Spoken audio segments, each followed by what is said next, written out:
When it comes to self-esteem, right, I feel like a lot of people, myself included, aren't really comfortable with who we truly are. A lot of people don't really know who they are, which is the exact same for me.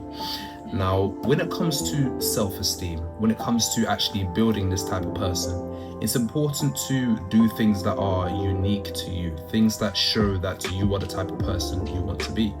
And if you have a lack of self-esteem, if you have a lack of confidence and comfortability with yourself, it's because you haven't built enough receipts to be proud of who you currently are. And if you're the type of person who isn't really sure who you are, it's because you haven't done anything that's unique to you. You've been living in a way that's for other people instead of for yourself.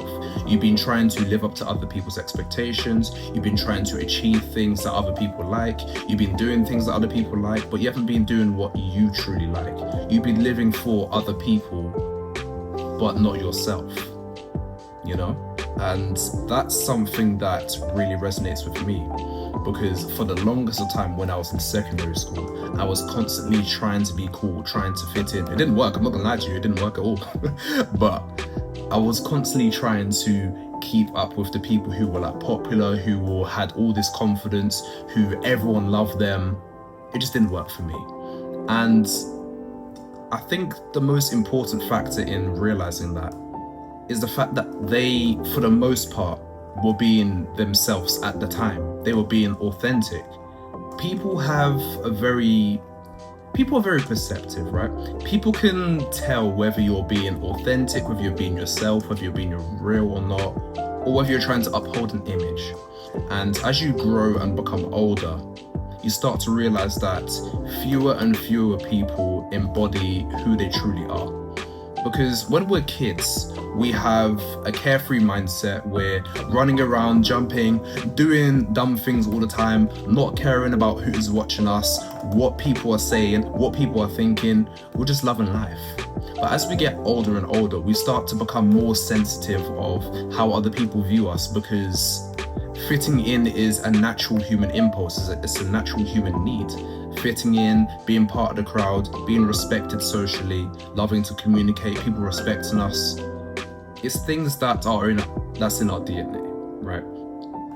But for those people who are capable of being their true authentic selves, those people who are capable of living life exactly on their terms, they have this amazing radiance, this amazing energy to them that brings people towards them, you know? Because in a world where everyone's trying to figure out what to do in life, how to be happy, how to be proud, how to overcome situations, you've also got people who may not be stressing as much, but are more focused on doing things that are for them and living life more on their terms. Which is why they feel proud, which is why they feel happy, which is why they have this self-esteem, and people gravitate towards them.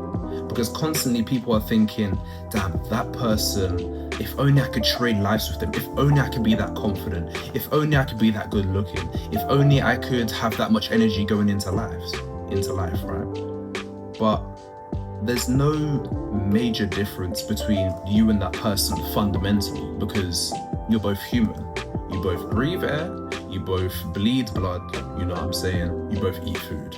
You both drink water, well, hopefully you do, but you get the point, right? The only difference you could say is that that person is authentically themselves and you're not.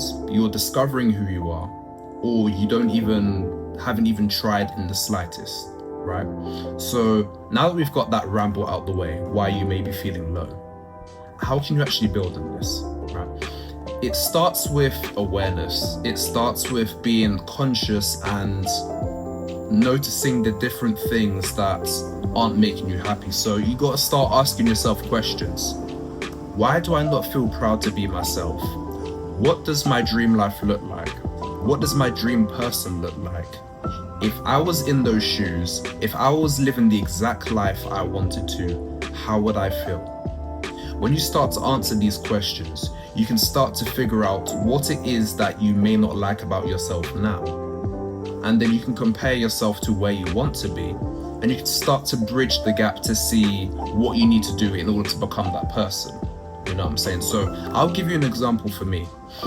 Growing up, when I was a kid, right? When we're talking, let's call it from consciousness, because I don't have that much memory. Let's call it 3 years old to the end of primary school. Call it there, right?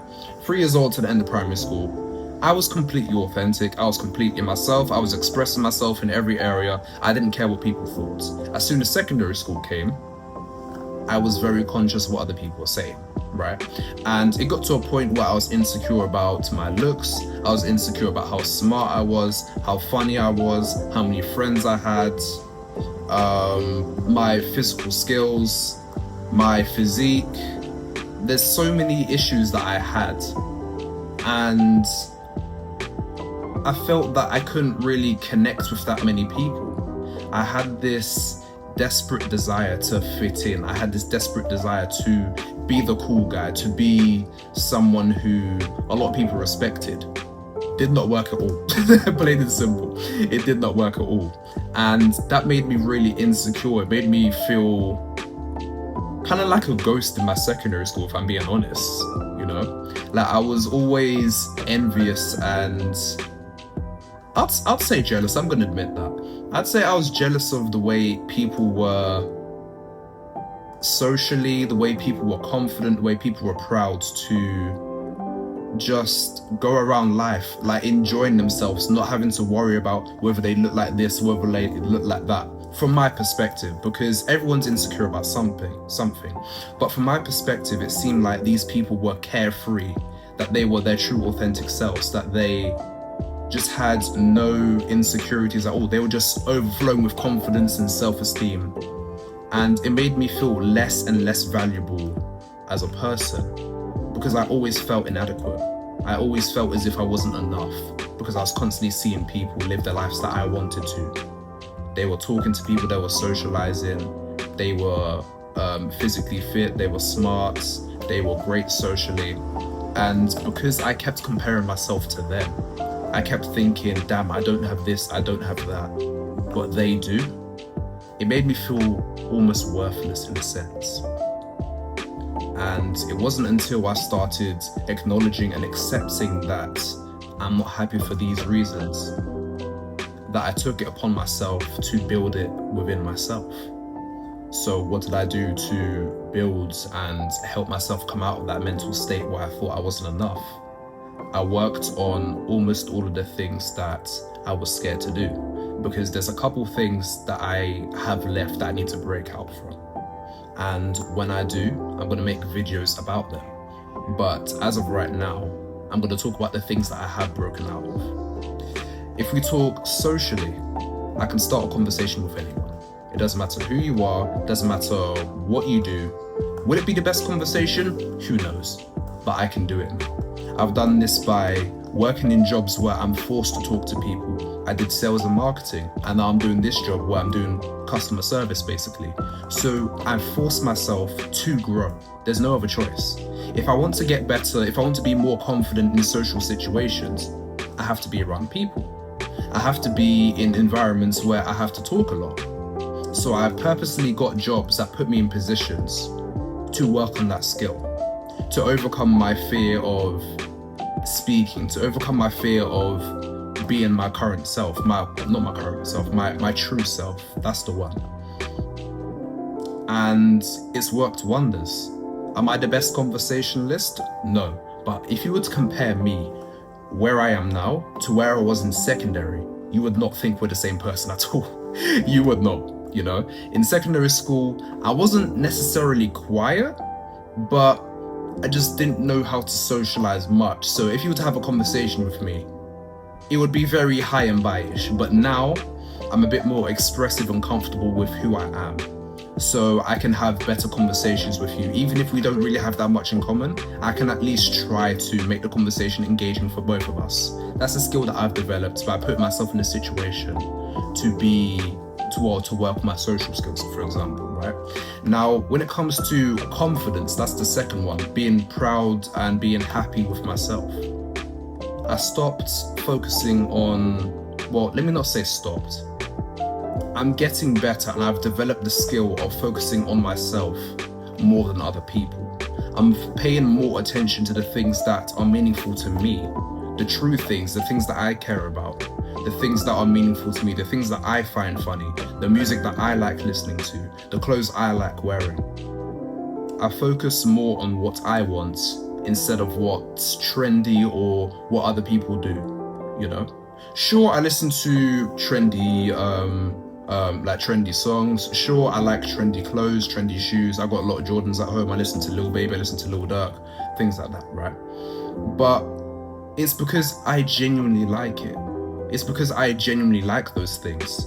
I'm not doing it because someone else told me to. I'm not doing it because it's cool to do so. I formed my own opinion, and I'm very comfortable. Well, I kept on building things that were meaningful to me. If someone says this is the best thing in the world, you need to listen to it, I wouldn't pretend as if I liked it anymore. I would say, no, I don't really like that. I don't really like it. And then the person will say, what? How do you not like that? Because it's not right for me. I don't like it. It's the way I am. I can't help it. It's me. You know what I'm saying? So over time, you need to build a consistency with being authentic. You need to build a consistency with embracing and accepting the facts that you're different, you're weird, and there are things about you that are different from another person. You need to accept that there are things that are unique about you, that things that you like, whether that's clothes, whether that's music, whether that's art, whether that's games, whether that's movies, you're different. And the more you start accepting that, the more comfortable you become. And if you were to compare my level of confidence from when I was in secondary to where I am now, the ability to stand up for whatever I believe in, the ability to give my true opinion and not conform to what anyone else has said, is completely different. So to summarize this video, to build your self-esteem, yes, it's important to have a look at people who you admire, people you respect, but it's far more important to do things that are unique to you. If you care about drawing art, if you care about making music, if you care about becoming a footballer, an athlete, or maybe even a designer in something, be passionate about what you like and don't worry about what anyone else says. Because you were brought in this world to be you, to live your own life. The moment you start living your life for other people is the moment you lose yourself. And the more you do this, the more you become just like anybody else, and the less you start becoming more like who you truly are. So I hope you guys enjoyed this video. Love you guys. Take care of yourself, man.